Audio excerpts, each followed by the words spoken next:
Hi friends, today நம்ம என்ன பார்க்க போகிறோம்னா குடமிளகாய் வச்சு ஒரு ரெசிபி பார்க்க போகிறோம். அது எப்படி செய்து பார்ப்போம். அதுக்கு வந்து குடமிளகாயை வந்து கட் பண்ணி எடுத்துக்கோங்க. அதுக்கப்புறம் தேவையான அளவு உப்பு எடுத்து அந்த குடமிளகாயை வந்து மிக்ஸ் பண்ணி வச்சுக்கோங்க.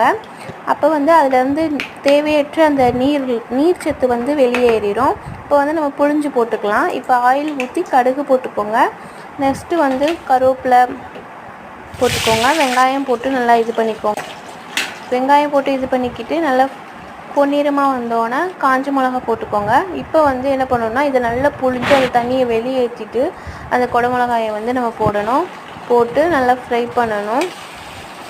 நல்லா குக் ஆகிட்டோன்னே அது அப்படியே சுருங்கிடும், கொஞ்சமாக ஆயிரும். குடமிளகா லோ ஃப்ளேம்லேயே வச்சு நல்லா குக் ஆகணும். இப்போ அதில் உள்ள தண்ணியெல்லாம் பாருங்கள், வெளியேற்றி எடுத்துட்டோம். இப்போ வந்து நல்லா குக் ஆயிடுச்சு. இப்போ வந்து ஒரு எக்கை வந்து ஊற்றி அப்படியே ஃப்ரை பண்ணிக்கலாம். ரெடி. இந்த வீடியோ உங்களுக்கு பிடிச்சிருந்துச்சுன்னா லைக் பண்ணுங்கள், ஷேர் பண்ணுங்கள்.